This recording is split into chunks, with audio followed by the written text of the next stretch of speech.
This week on Across the Arrowverse, Constantine gets help from friends from an island.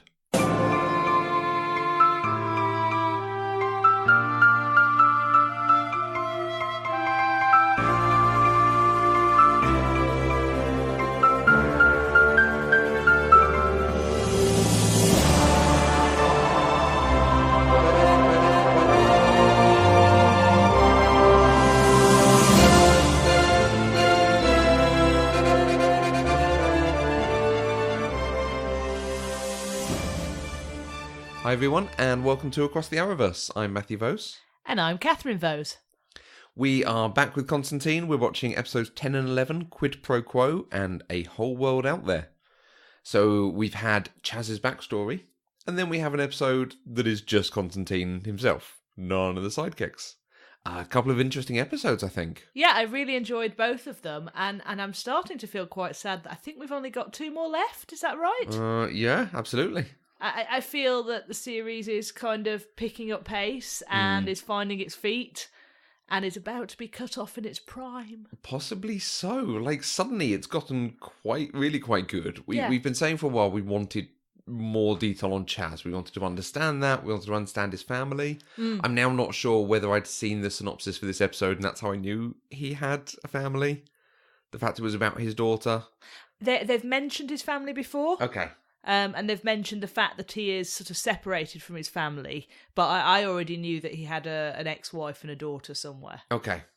So the episode, his daughter's in trouble. Yeah. But it's inconsequential. She's not actually under attack, it's just she's part of the whole scheme. Yes, so it's not trouble that was directly... It wasn't deliberately his daughter. Yeah. She just happened to be in the town where the weirdy voodoo man was stealing people's souls. Exactly. It's a bit like Die Hard 2. Bruce Willis's wife is on a plane. Yes. But it's not an attack on her. Yes. Yeah. Yes. Constantine and Die Hard. They have a lot in common. So, the episode is a fairly normal episode, I think. There is trouble. They go to investigate it, and they find a way around it in the end. Yes. But it's all through Chaz's actions, I think, and the point that they win in the end is actually very much him. Jeff Chaz's plan. It was good. I don't know whether it was that what he did was always his plan, but yeah, it was good. Well, he had a grenade on him. He did have a grenade. So he's got to have planned that at some point. And he had Achilles' sinew, or whatever, a tendon. Yes. From the back of Achilles' heel. Did he have that? Yes, because that's how he captured the evil voodoo guy at the end. Ah, okay. He snapped it around his wrist when so he couldn't run away. Yeah. Because I did wondered why they sort of suddenly brought out this random Achilles MacGuffin at the start. Yeah, right. It was a bit random. Yeah. In the same way they introduced the cattle prod. Yeah. For the creature in the middle, which I think we'll come to in a bit. I'm very pleased to have learned more about Chaz. I really like the backstory. It's really interesting. It's him as a good person. I like that it is tied to Constantine. Yeah. It's not necessarily like an Angel. The people who came to Angel had their own things going on. It feels much better, this being directly tied to Constantine's past as well. Yes. So I guess Chaz was one of his mates anyway. Yeah. Was aware of this world anyway. Mm-hmm. And Constantine, in a drunken, awful Constantine point in his life, thought he was spouting rubbish and actually produced a really good spell. Yeah. But yeah, I like this idea that Chaz feels the responsibility of all the souls that got attached to him as a result of that spell. Yeah. And I think it's sad, but it's interesting that that's taken him, split him apart from his family. Mm-hmm. But I also quite like... No? Yeah, I don't think it's that split him apart from his family. It's the working for John and supporting John's thing. The thing with the souls is not the thing that I feel we're being told has driven them apart. I see. The way I took that was that the weight of the souls and the guilt he feels about that drove him to prioritise the work that he does for John, and possibly already did for John, but sort of drove him to prioritise it to a new level that he didn't previously. So you're saying it was an earlier point in the equation? Yes. Okay. But I don't know. No? You're allowed to see it that way? Yes. Sorry, you also liked... Can't remember. Okay. Sorry. It's all right. I feel like had the series gone on, we would have had an end of season or end of season 2 with Chaz getting down to 1, his own soul. Exactly. There's got that. I think that they were storing that up because he only had 31 left. He's had 31 at this point, and it's just, I'm not sure I like that. What do I think? I feel like they would have changed it at some point. Him giving him more souls, giving him a different power. Because at some point, you either need to say goodbye to him by killing him or letting him go, or turn him into something else. Yeah. Whereas having this person who can't die but doesn't always get directly involved and can't do the magic, quite an interesting asset to this team. A very different set of skills. Yes. Yeah, I wouldn't want him to die. No. Properly. No, absolutely. That would be quite. Although you could see it as the end of season 2, his last soul. Yes. Or even, if you really want to go dramatic, you let him go partway through the season when he's down to his last soul, and then he comes back and sacrifices himself in the finale or something. Yeah. That's the... Yeah. We will never know. We will never know. No. The other plot was Zed and Constantine going after this creature for the old dude. The invisible creature that he wanted them to get rid of.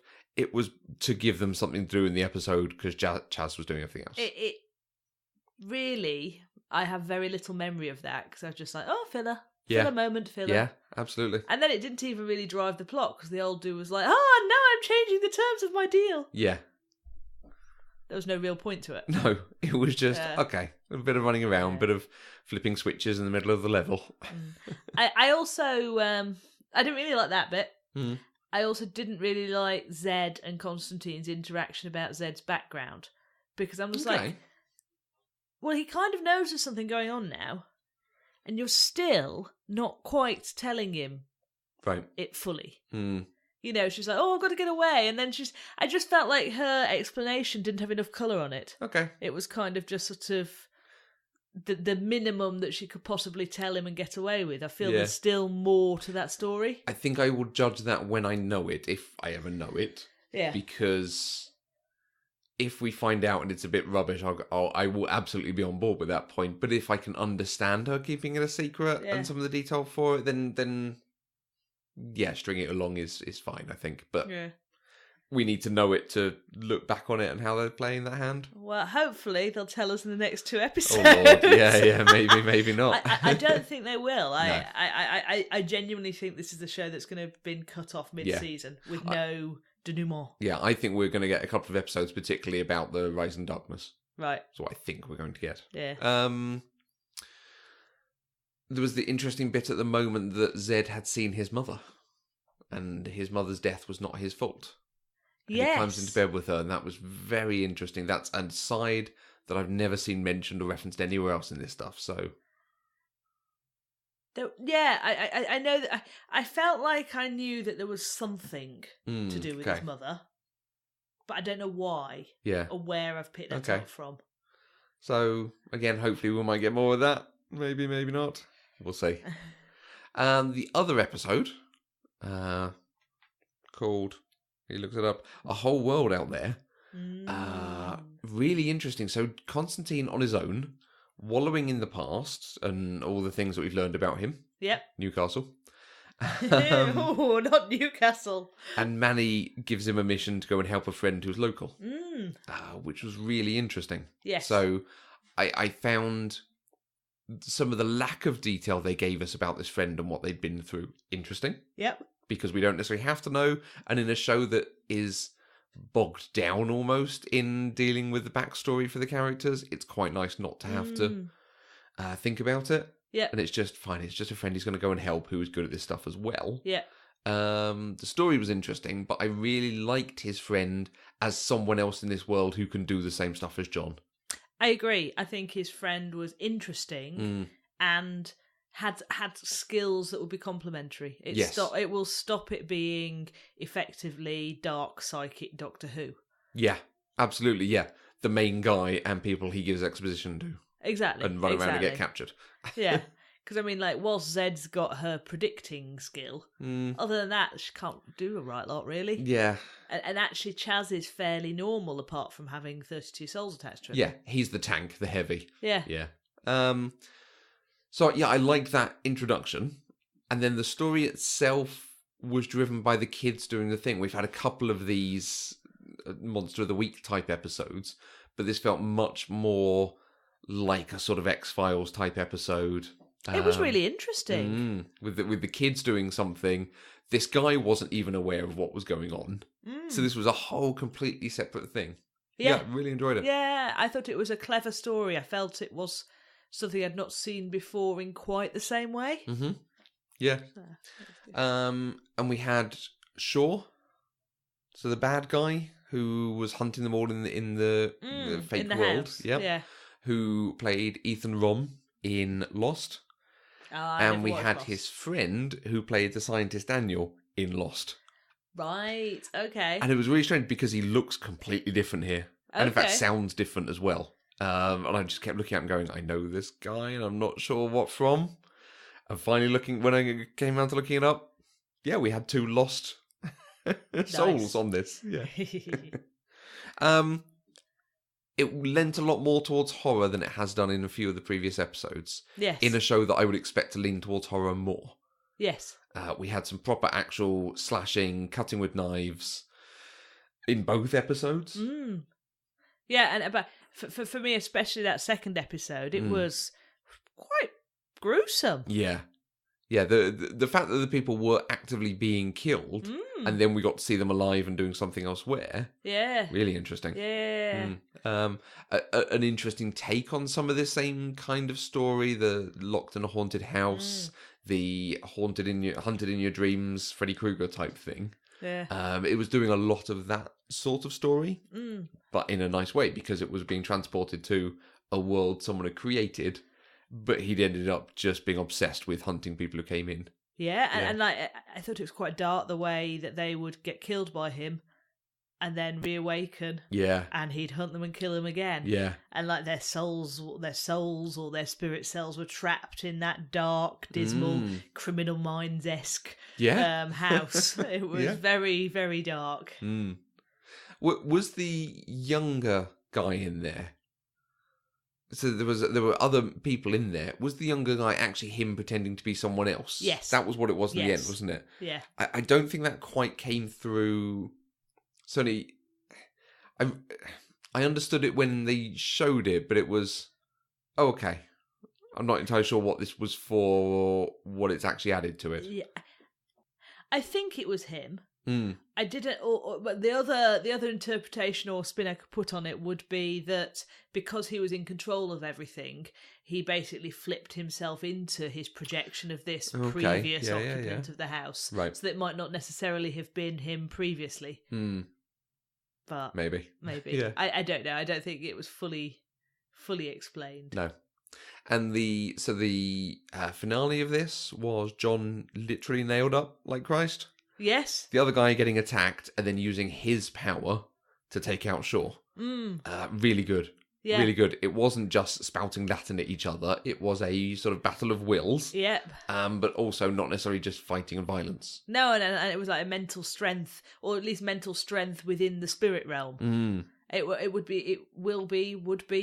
would have been. Yeah. Interesting to see how that translates into some kind of mental strength and powers in the real world. Yeah. And having won, the guy thinks about staying there because of all the work he can do there. Yeah. Although I also saw his desire to stay there as a further step from his escaping from the world that he'd already been doing in the real world by literally just taking all the anti-anxiety meds and hiding in his house and his job. As he's so terrified of the rising damp that that he just wanted to opt out altogether and just hang out in his pretty spirit world. Yeah. I really like that it was John's friendship and confidence in him that brought him out. That is a different side to John than we've seen or been allowed to see. And I think it just gives me that hope for the future of, oh, this character could evolve and change and become interesting. Yes. Yes. No, I agree.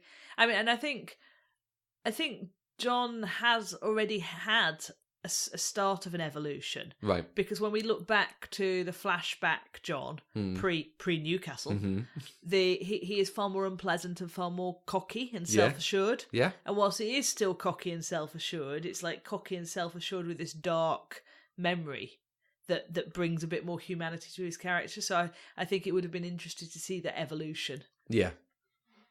Yeah, in both directions. Yes. Can he keep some of that confidence and cockiness, because he is good at what he does, but learn a bit more empathy and humanity? Yeah. It would have been interesting to see. Yeah. I'm not sure we're going to. No, not in 2 episodes. But the guy does come back. Yes. I'm hoping we're going to see him again. Me too. I think he would be a good addition. I think the team is too small. Yeah. I keep comparing it to Angel most weeks, and there was a period on Angel, it was 3 of them, and it was too small. Yes. It was better when they had other people in doing more stuff. Yeah. I agree. Cool. No, I was just saying, I think that was Manny's plan, wasn't it, right at the start, when he sent him there? He's like, he wanted another body in his force against the Rising Dark. Yeah, absolutely. So this was an episode without Zed and Chaz. Yep. And it might be the best episode of the season so far. Yeah, I think so. And I don't know if that was... I don't know if it was because it was without them, because I certainly didn't miss them. No. Or if it was because it was one of the most strongly written plots. Yeah. You know, as a self-contained story, it was... I felt like we saw the start of the story and we came all the way through the story and the story was concluded nicely. Yeah. There's a sense of satisfaction from the narrative for me. Yeah. Is it because, exactly like you said earlier, it steps away from the Doctor Who thing? It's not they're investigating something and eventually he figures it out, but he needs to explain it to others. He is legitimately investigating this and is not sure what's going on and has to work at it with other people who are his equals. Yes. So it's not... Eventually he works it out and he gives us this bit of techno-babble that's actually about Achilles' heel. For instance, or something ridiculous like that. Or this is some weird kind of demon that no one's ever really heard of. No, and it's just Eve's sort of sister. Eve's sister. Hey, Latin as a magic screwdriver. Yeah. You know. But yeah, I really enjoyed it. I got a lot out of these episodes, and it's almost a shame that these are towards the end. Yes. Earlier on, this could have been a lot stronger for the show. Yeah. It does make me wonder, like, this show ran from like mid-October 2015 to 2014 to very early February 2015. Yes. So it only ran over about a 3-month period. Yeah, with a break in the middle as well. Yeah, from December to mid-Jan. They really didn't give it much chance to take hold. No. And when I look at the reviews on Rotten Tomato and things like that, they're pretty positive. Yeah.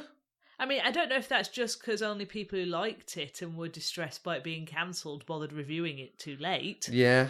But they seem, I think it got something like 78% on Rotten Tomatoes or something like that. Or maybe that was just the episode that I just looked up. Okay. But I don't know. I feel like they obviously put a lot of work into developing this series.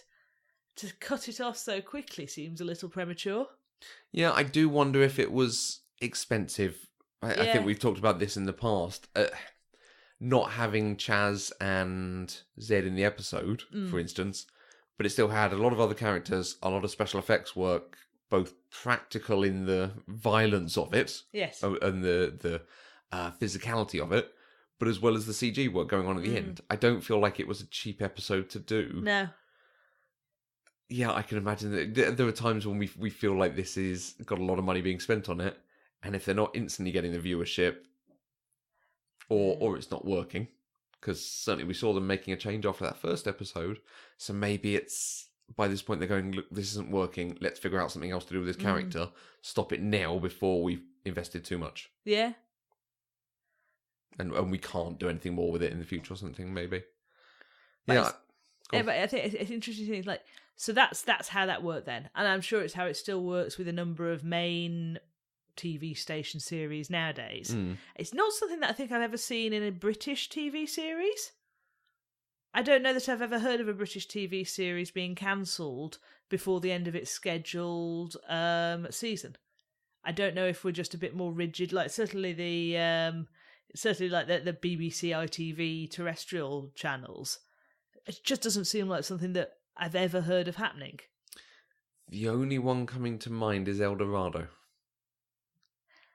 Yeah, that was cut off. But that an exception rather than to the rule? Yeah. Is it that, normally in Britain, and particularly I think we often, because the seasons are generally shorter, like not even necessarily the 6-episode seasons, we do longer seasons now, but they are quite often filmed before release. Yeah. So you have to produce them. Whereas in the States, you're only working a couple of months ahead. Yeah, because that's, I guess, traditionally British TV series, which actually have seasons, or are a bit more like the Netflix seasons, where they produce the whole thing and then there it is. Yes. And it's all in one. So Absolutely. it's already done. Whereas, like the Supergirls and things like, I find it must, no wonder the writers' strike stressed them out if they were sort of halfway through something. Only a couple of months ahead. Absolutely. Yeah. I'm trying to see if there are any comments on Wikipedia that will kind of lend to it. It's just comments of, we wish the show would have done better live. It has a big delayed viewership and a younger audience. We love the show, and it's safe to say we're still talking about it. This is having not renewed it. Right. So they said they ordered 13 episodes and then they didn't order any more. But there's nothing here particularly about... Yeah, while we marginally improved a tough time slot for NBC, we're a very expensive show to produce. A lot of their decision will no doubt hinge on their new pilots and how they feel these shows would fare as a companion piece to Grimm versus the second season of Constantine. It's all business, isn't it? Yeah, which is fair enough. And I think the fact that they've not let the character go. There are other things with the character, certainly from WB, if not within the Arrowverse itself. Shows they did have a commitment to it. They could see potential. Just it costs too much to produce. Yeah. So either let's do it in future or let's do it in other ways, which we'll get to explore. And so in the next season of Legends, I think Matt Ryan is a full character. So Constantine, good. I think, will be in every episode. He was good in Legends. He was very good, yeah. So I'm looking forward to him coming on board. Yay. Right, so 2 more episodes. Yep. Which we're going to watch in over the next couple of weeks. Yep. And have a talk about. Yep. And hope some sort of conclusion.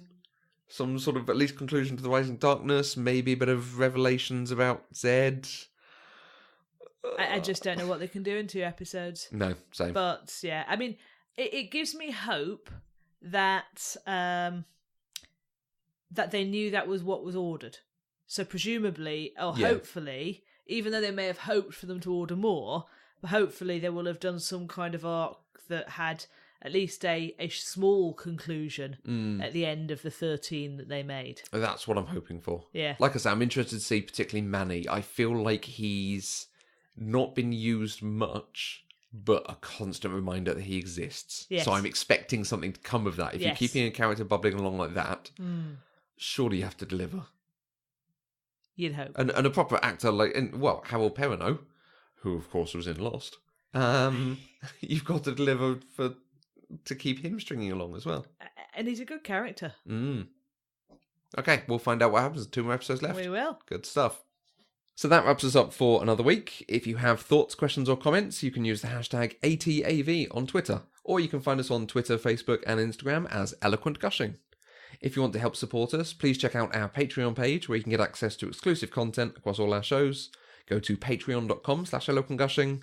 And don't forget to visit the homepage, eloquentgushing.com, where you can find the other shows across the network and subscribe to our weekly newsletter with all the goings on. Thanks for listening, and we'll see you across the Arrowverse.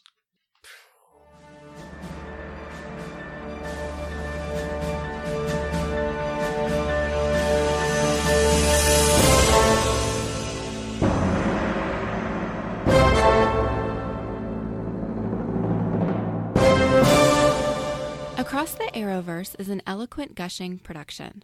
For more shows you'll love, please visit eloquentgushing.com.